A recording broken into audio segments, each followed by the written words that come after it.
padres y representantes interesados en conocer los temas de neuropediatría o neurología infantil. Hoy estaremos con un nuevo video hablando sobre los trastornos del lenguaje en niños. Esto es muy importante para ustedes porque la mayoría de nuestros niños pues presenta, no la mayoría que tienen un problema neurológico presenta trastorno del lenguaje. Un problema de lenguaje puede ser tanto primario, o sea, de causa desconocida, o secundario, o esté asociado a los diferentes problemas que hemos hablado anteriormente, como problemas del trastorno del espectro autista, trastorno del aprendizaje, eh, niños con retardo mental, niños con convulsión. Entonces, el trastorno del lenguaje pasa a ser una parte de estos procesos o una manifestación clínica de todos estos procesos. ¿Por qué es importante el desarrollo del lenguaje de nuestros niños? Porque esto influye en su desarrollo también emocional y cognitivo, en la inteligencia emocional de todos nuestros niños. Por eso es que es muy importante conocer qué problema tienen nuestros niños, qué problema tienen niños en el lenguaje, si tienen problemas tanto comprensivos como expresivos, si solamente es expresivo, si el niño comprende bien. Esto es importantísimo conocer todos estos problemas. Entonces, ¿en qué consiste un retraso en la adquisición del lenguaje? Es un retraso en la aparición o el desarrollo de todos los niveles del lenguaje: fonológico, morfosintáctico, semántico y pragmático, que afecta sobre todo a la expresión y en menor medida a la comprensión, sin que esto se deba a un trastorno generalizado del desarrollo ni a déficit auditivo o trastorno neurológico.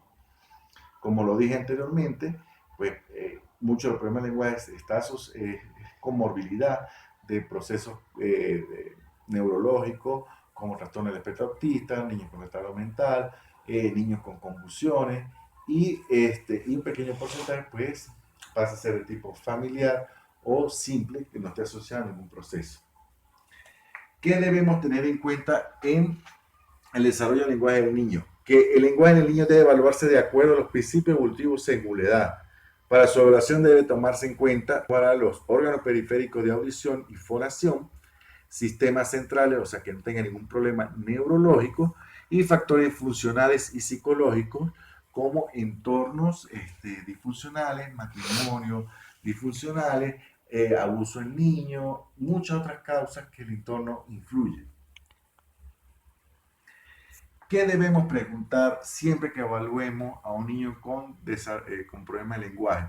Sus antecedentes prenatales, intranatales o postnatales. ¿Cómo fue ese embarazo? ¿Cómo fue, si tuvo algún problema? Si tuvo un embarazo deseado, no deseado. Preguntar todos estos antecedentes porque son muy importantes para observar, para determinar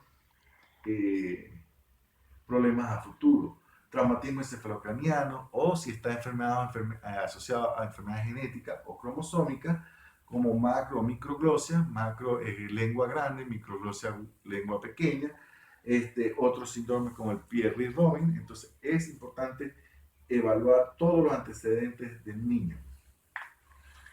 Las alteraciones de la comunicación pueden clasificarse según diversos criterios. Se utiliza mucho el de Spinelli en 1983, donde él clasifica los problemas de lenguaje en sintomáticos, topográficos, funcionales, etiológicos y temporales. Entre los sintomáticos, alteraciones de la voz, la articulación del lenguaje, entre otros.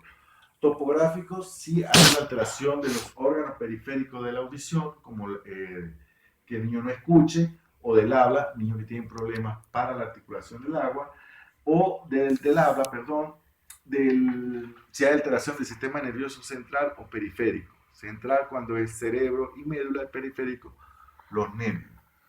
Funcionales, trastornos auditivos y motores. Etiológicos, cuando la causa es genética, cuando la causa hay una lesión previa, o las causas ambientales, y incluso las causas emocionales. Y los temporales, durante el desarrollo o en el adulto, si se presenta solamente en infancia o en el adulto. ¿Qué quiere decir esto? Que no todo problema de lenguaje se va a asociar a que porque el papá o la mamá tarda en hablar, el niño también. Debemos descartar todos los problemas asociados.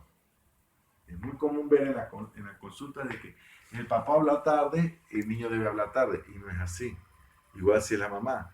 Otra clasificación lo podemos clasificar en primario, cuando generalmente no se conoce la causa, y secundario a infecciones perinatales, malformaciones cerebrales, enfermedades genéticas y cromosómicas, traumatismo encefalocraniano, problemas del entorno social, enfermedades psiquiátricas. Entonces, los trastornos del lenguaje pueden ser tanto comprensivos como expresivos o mixtos. Comprensivo quiere decir que el niño, aunque no, que el niño no entiende, que no se le entiende las órdenes que se le dan, el niño, por más que tú le hables, le mande a realizar o le mande a hacer actividades, el niño no atiende, no comprende lo que se le habla. Trastorno del lenguaje expresivo, cuando el niño tiene una dificultad para expresar, ya sea tanto verbal como no verbal.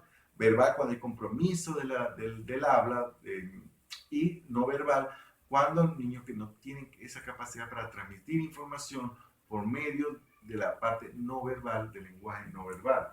Y mixto cuando están comprometidos los dos. Vamos a hablar cómo se desarrolla el proceso de comunicación o el lenguaje.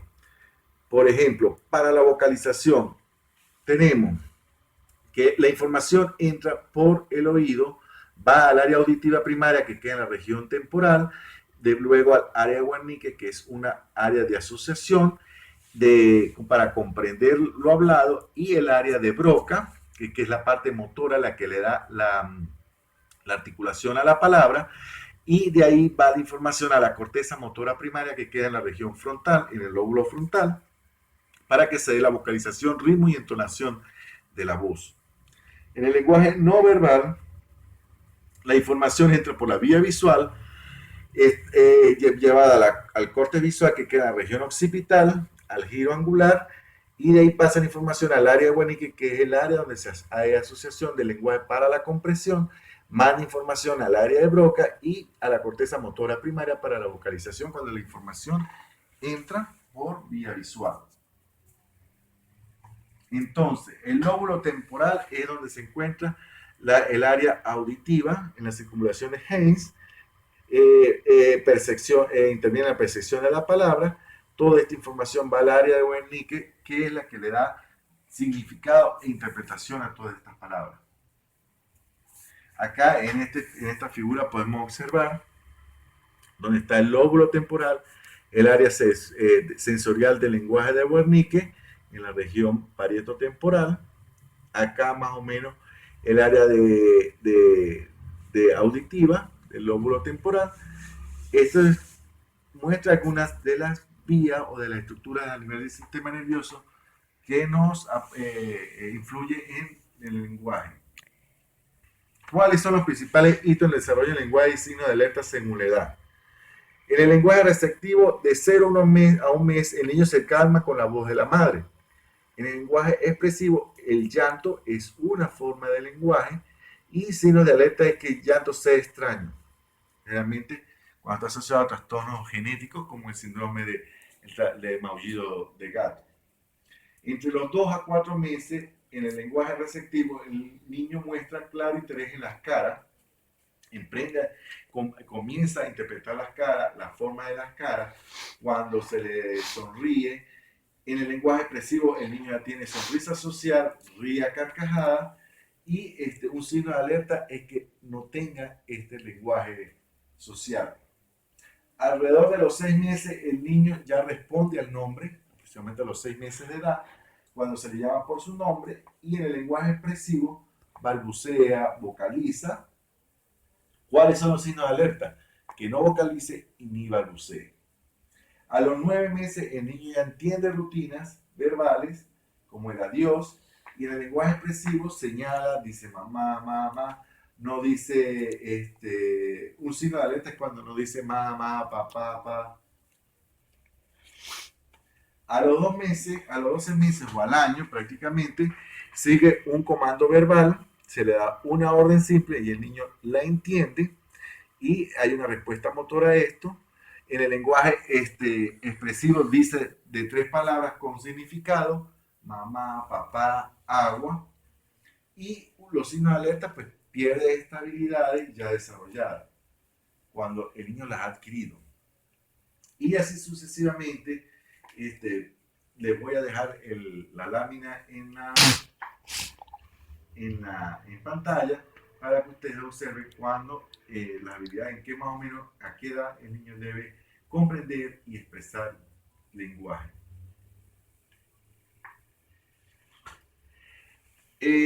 A los 34, 48 meses el niño ya comprende las acciones, en el lenguaje expresivo ya pregunta por qué, esto alrededor de los 2 años, y un signo de alarma es que usa palabras incorrectas o sustituye una palabra por otra.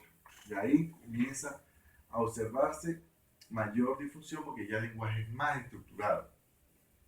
A los 6 años el niño en el lenguaje comprensivo cumple órdenes de todo tipo de complejidad y tiene un lenguaje bien completo. Su signo de alarma, pues no, que no hable correctamente. Debemos conocer el desarrollo verbal del niño, a qué edad debe el niño hablar, porque recuerden que mientras más temprana sea la intervención, mayor es la expectativa de mejoría.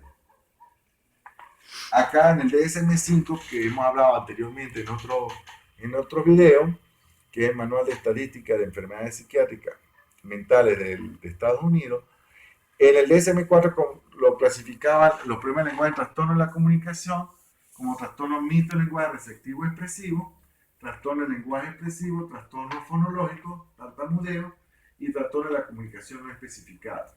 En el DSM-5 se clasifica los problemas de lenguaje en trastorno de la comunicación, trastorno del lenguaje, independientemente, trastornos del habla, trastorno de la fluencia del inicio de fluencia en el inicio de la infancia, como el tartamudeo, trastorno de la comunicación pragmática y trastorno de la comunicación no especificada. Recuerde que hay un tartamudeo fisiológico que es alrededor de los 4 o 5 años, donde el niño comienza a pegarse: mamá, mamá, yo quiero oír. Esto es normal alrededor de esta edad, siempre y cuando no tenga ningún problema neurológico, no tenga ningún antecedente de riesgo que nos llame a estar alerta.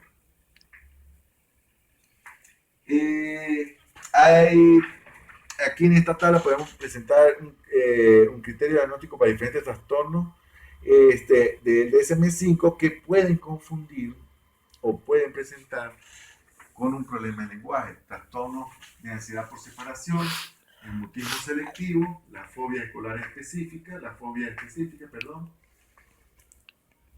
Entonces, tenemos síndromes patológicos del lenguaje hablado. Tenemos retraso simple de lenguaje, que son aquellos niños donde no se estimulan, niños que son únicos en la casa, donde se le adivina todo. Y esto quiere decir que hay un problema de lenguaje simple porque el niño no tiene un problema fonológico o audiológico en los órganos sensoriales, sino que es por falta de estimulación. Sin embargo, hay otros síndromes patológicos del lenguaje hablado, como la afasia, la disartria, el mutismo, la disfasia, la dislalia, que hablaremos más adelante a medida que avancemos en este video. Hay otros trastornos del habla, que quiere decir que hay alteración en la articulación de la palabra o de su frecuencia o ritmo. Hay patologías asociadas como la dislalia, trastorno del ritmo de la fluencia, trastorno de la articulación de la palabra, espasmofenia o tartamudez, y farrulleseo o habla taquilálica. Trastorno del lenguaje propio, incapacidad para comprender o expresar una idea, puede clasificarse en expresivo y comprensivo, como lo vimos anteriormente. Tenemos retraso en el lenguaje simple, disfasia, afasia, entre otras. Alteración del órgano fonatorio, como la hipoacusia, la diglosia, que es un problema de la lengua, y la disartria, como vemos, la articulación. Esto es muy importante porque recuerde que si hay un niño que tiene un retraso de lenguaje, que no habla nada, lo primero que hay que tratar es que el niño escuche bien, porque si no, el niño que no escucha no habla. Trastorno psicolingüístico, discapacidad intelectual, por lo menos en niños con retardo mental, autismo y otros trastornos del desarrollo. Bueno, en el próximo video hablaremos sobre las alteraciones del sistema fonológico. Hasta acá una introducción de lo que es los trastornos del lenguaje. Más adelante hablaremos sobre algunas características y cómo se abordan estos problemas de lenguaje en niños. Espero que estén muy bien, que le den like al video y suscribirse a nuestro canal.